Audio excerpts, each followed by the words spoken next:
Un poco les quiero contar primero cómo fue que se nos ocurrió esto. Ustedes saben que el 25 de noviembre es el Día Internacional para la Eliminación de la Violencia contra la Mujer, ¿verdad? ¿Saben por qué? ¿Por qué ese día? Exactamente. El 25 de noviembre se eligió en una conferencia feminista de Latinoamérica y Caribe en el año 81 como Día Internacional de la Eliminación contra la Violencia contra la Mujer, porque el 25 de noviembre de 1960 en República Dominicana murieron las hermanas Patria, Minerva y María Teresa Mirabal, que son un símbolo de la lucha de las mujeres por conquistar sus derechos. Por eso se eligió ese día como el Día Internacional de la Eliminación. Entonces se nos ocurrió usarlo como excusa, ese día, para poder armar esta jornada y empezar a charlar sobre este tema que nos toca todos los días a quienes trabajamos directamente en la cuestión asistencial. No nos es un tema ajeno, sí es un tema que está bastante invisibilizado y demasiado, para mí, está naturalizado. Entonces, poder empezar a charlar de estas cuestiones, empezar a ver qué marcos legales tenemos, qué nos pasa a nosotros ante estas situaciones, por qué ocurre y poder entender de qué se trata, cuál es la lógica de la violencia, nos puede ayudar a tener por ahí mejores prácticas más saludables y a poder aportar un granito de arena en la resolución de este problema que es muy complejo, que es multidimensional, que no podemos abarcar o mirar desde un solo lugar, que se lleva muchas vidas de muchas mujeres por año.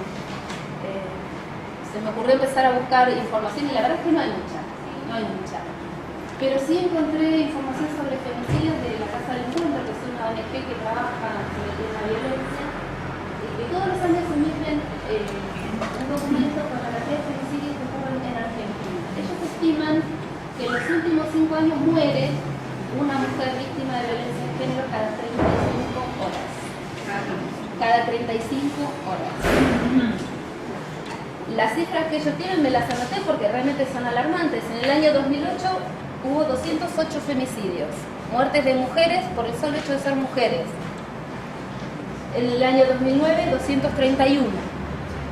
En el 2010, 260, como ven, va en aumento. En el 2011, 282. 2012, 255. Y ellos hablan también de femicidios vinculados, esto es, muertes, asesinatos de personas cercanas a las víctimas que o se interpusieron para que no se cometa el femicidio y murieron en esas circunstancias, o son familiares, amigos, allegados a la víctima que son asesinados para castigar a esa mujer considerada un objeto de propiedad del femicidio. Por femicidios vinculados hubo 11 registrados y documentados por el observatorio, 11 en el 2008, 16 en el 2009, 15 en el 2010, 29 en el 2011, 24 en el 2013. Y otra cifra que me llamó mucho la atención de lo que ellos empezaron a investigar es el tema de lo que llaman víctimas colaterales. Hicieron un estudio en los últimos 2 años, 2011 y 2012, ellos llaman víctimas colaterales a los hijos e hijas que quedan sin madre. Mujeres víctimas de femicidio. En estos 2 años hubo 703 hijos e hijas que quedaron huérfanos de madre en estas circunstancias, de los cuales 460 eran niños menores de edad. Como ven, la magnitud del problema es inmensa, porque no estamos hablando solamente de la mujer víctima. La mujer víctima de violencia, a su vez, está generando un efecto en todo su grupo familiar, en todo su contexto inmediato. Entonces no hay solamente una víctima, hay muchas víctimas atrás de esa víctima que por ahí podemos tener registrada con nombre y apellido. Y acá estamos hablando de femicidios. ¿Y saben cómo construyen estas cifras? En base a la información que sale en los medios periodísticos. O sea, situaciones de muerte de mujeres víctimas de violencia que no son, aparecen en los medios, no las tenemos ni siquiera registradas. Con lo cual podemos hablar apenitas de la punta del iceberg. La magnitud del problema es impresionante. Y las cifras que tenemos son de muertes. Las Naciones Unidas consideran que la violencia de género es una de las principales causas de muerte y de discapacidad, de incapacidad de las mujeres en el mundo. más que los accidentes de tránsito, que el cáncer, ¿sí? Y no estamos tomando conciencia de esto. Y nosotros lo vemos todos los días. Trabajamos con esta situación y a veces no sabemos muy bien cómo. Argentina tiene marcos regulatorios con esto, muchos, y los desconocemos. No sé si todos ustedes saben que el Ministerio de Salud, del cual dependemos, tiene un programa de asistencia a las víctimas de violencia, con protocolos claros, establecidos para trabajar ante situaciones de violencia, de maltrato infantil, de violencia de género, de abuso, de violación, de trata de personas. No los conocemos. Son los marcos que nos regulan directamente, de los cuales somos responsables. Entonces un poco la idea era empezar a charlar de esto, instalar el tema, esperamos que sea la primera y que podamos seguir juntándonos y charlando de esto y ver, bueno, qué podemos hacer entre todos y qué podemos aportar desde el lugar en el que estamos, ¿sí? Pero como ninguno de nosotros es experto en esto, sino que estamos como recién empezando a transitar y poniéndonos en contacto con el problema, o que llevemos años trabajándolo, decidimos por ahí convocar gente que sí trabaja con el problema todos los días. Por eso les pedimos a los chicos que vengan. Ellos forman parte del equipo técnico de la Dirección General de Políticas de Género del Ministerio de Seguridad. Noelia Cavillón es abogada.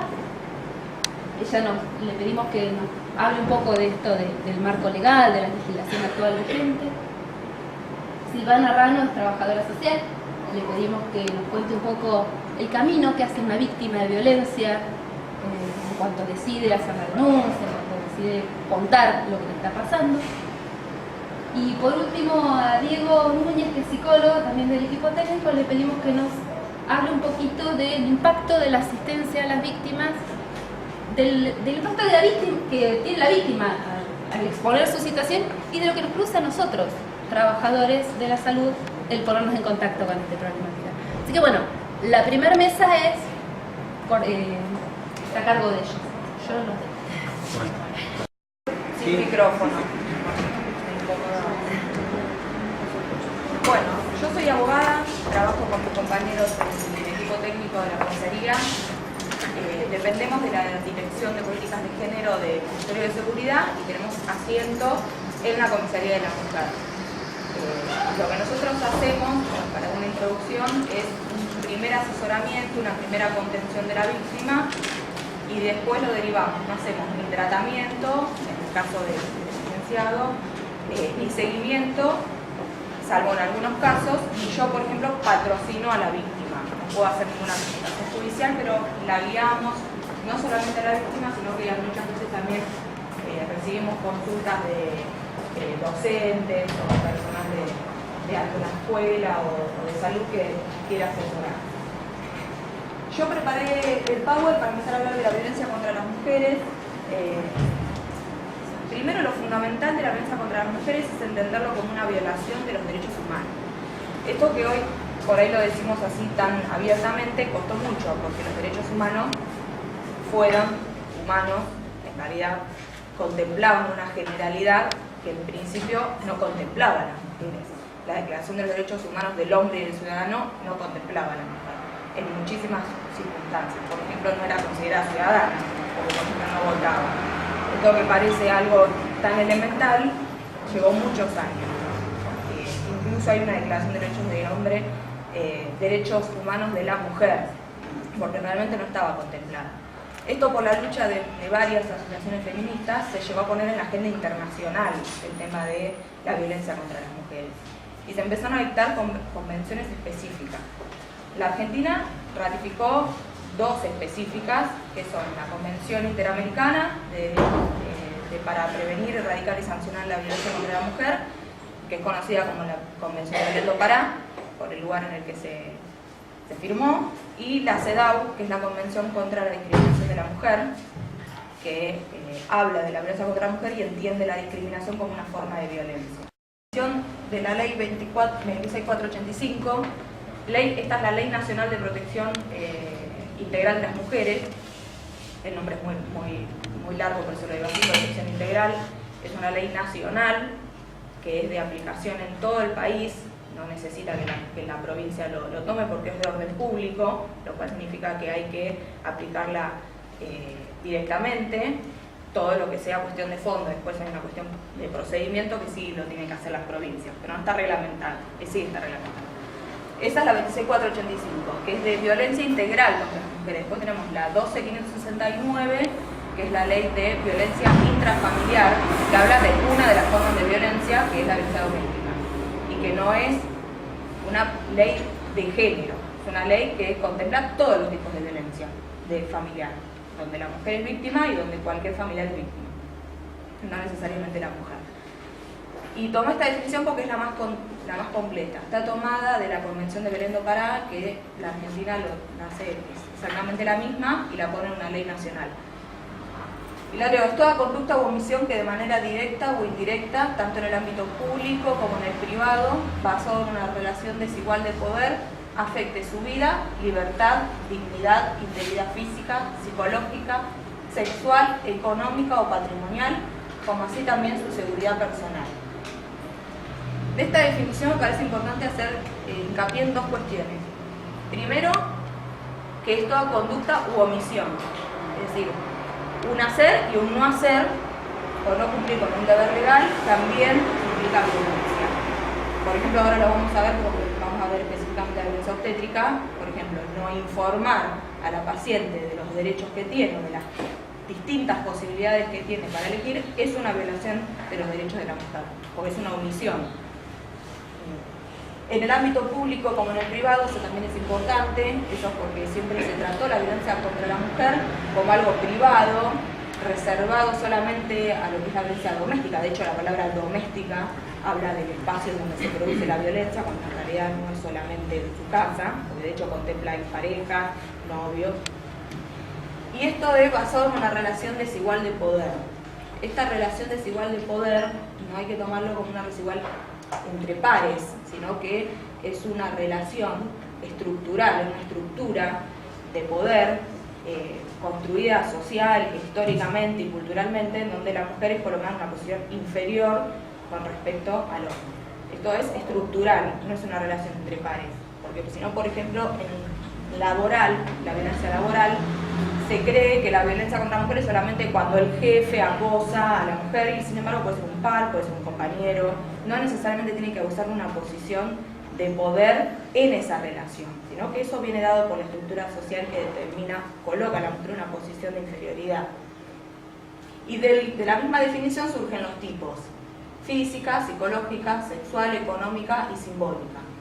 Definida por la 26485, acá puse, no sé si se ve bien, esto es de Maitena, es un poco, digamos, grotesco, pero está bueno porque de la misma imagen, aunque no se lea lo que dicen, se ve la mujer y todo lo que pasa alrededor de la mujer como si no existiera, como si no estuviera.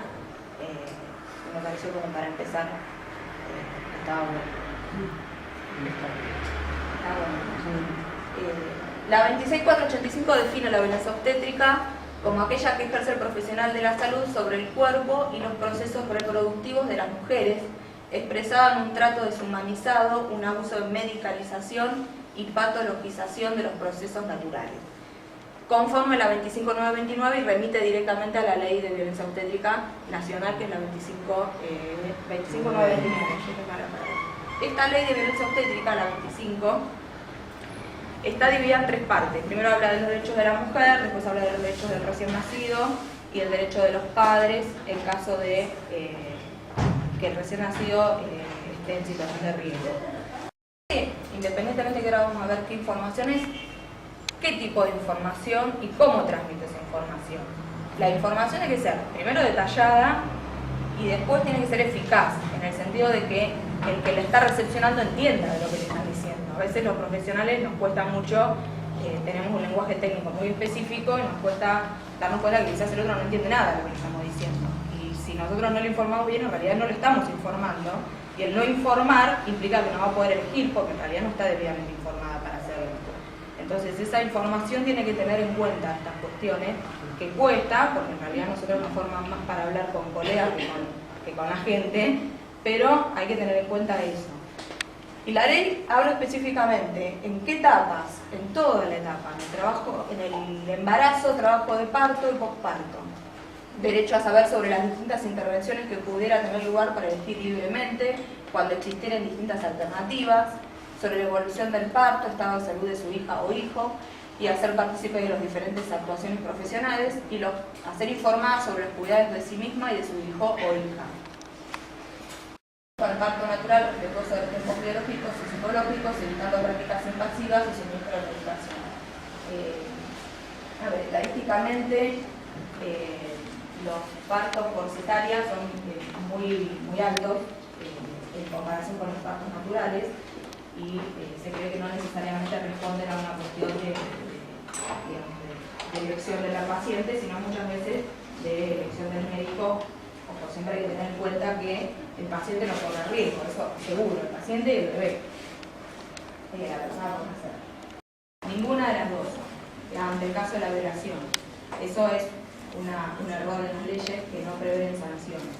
Lo que puede acarrear es sanciones disciplinarias por incumplimiento de funcionario público y sanciones penales o responsabilidad penal o civil. Penal es muy difícil, podría llegar a derivar una mala praxis porque es muy difícil una responsabilidad penal, pero la civil sí se podría encuadrar si como consecuencia de la violación de sus derechos humanos y de violencia obstétrica sufre algún...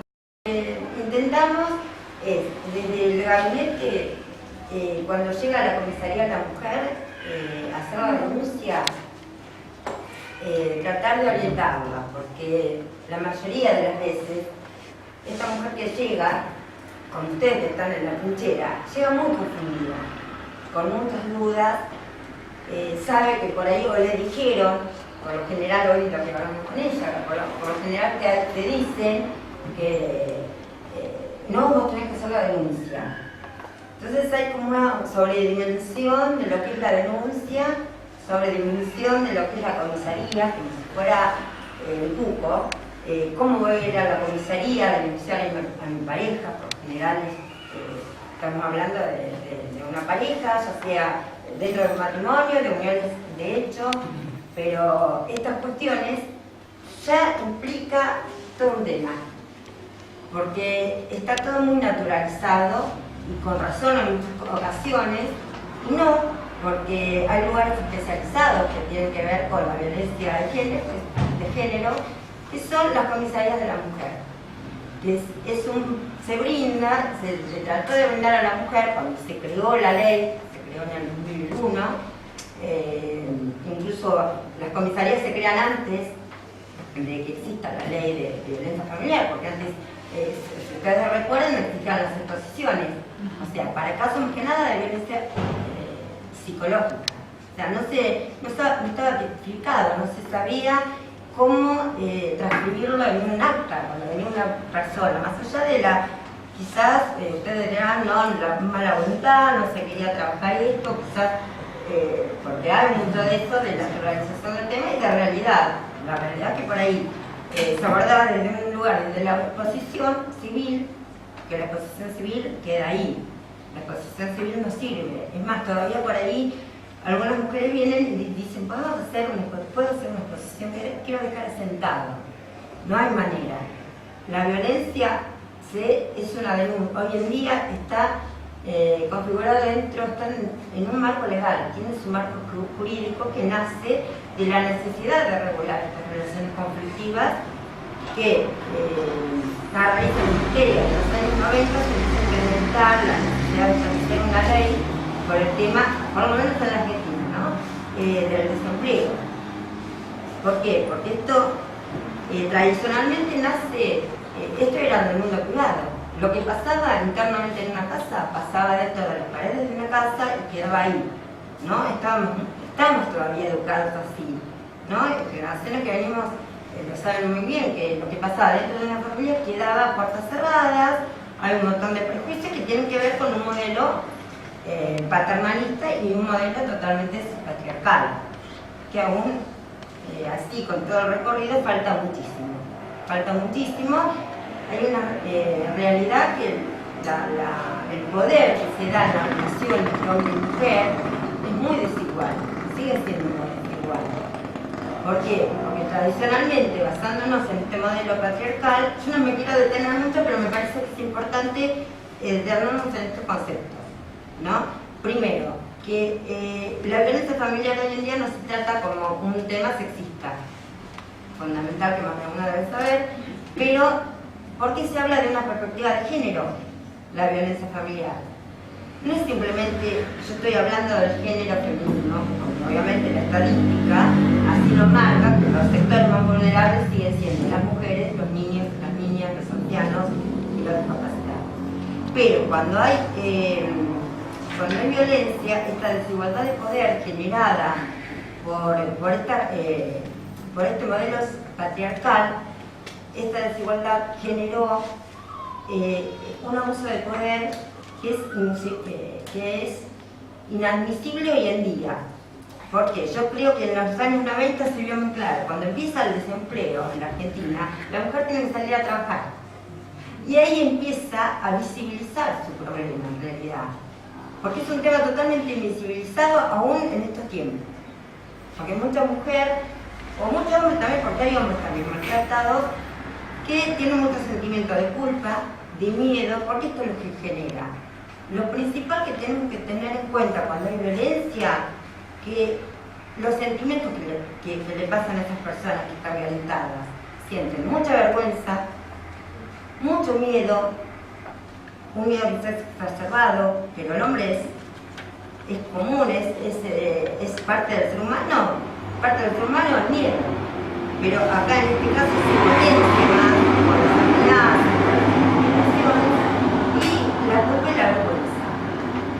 La vergüenza que tu pareja, que es la persona que vos proyectaste cosas, no es lo que parecía, ¿no? Hay muchas cuestiones, por eso es un tema multicausal, por eso es un tema que abarca desde lo psicológico, que pienso que es lo más grave, porque para ahí lo más visible que es la parte física, ¿no? La visibilidad, la primera visibilidad es cuando la persona viene golpeada, pero para que haya un golpe, primero tuvo que haber muchos años de violencia psicológica, muy sutil quizás. Por eso es tan difícil darse cuenta, porque empieza siendo algo muy sutil y la mujer o el hombre que es maltratado, se siente maltratado, minimiza los hechos. Acá mismo, cuando vienen a hacer la consulta o que vienen golpeados, ¿cuántas veces seguramente van a decir que sí que vienen porque tuvieron un accidente? Ahí está minimizando. Acá lo importante es con este tema abrir los ojos y que la gente está dando todo el tiempo señales. Cuando hay violencia se detecta, hay señales que nos van dejando las personas, si bien no lo dicen abiertamente, porque no pueden. Es muy difícil para las personas por ahí admitir como que lo que pensaban que era el matrimonio o la sociedad conyugal, o como le quiere llamar, no es lo que parecía, ¿no?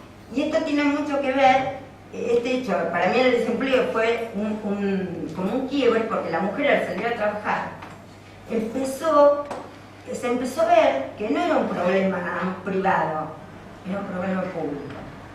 Es un problema de salud pública, es un problema social, porque traspasa las paredes de la casa.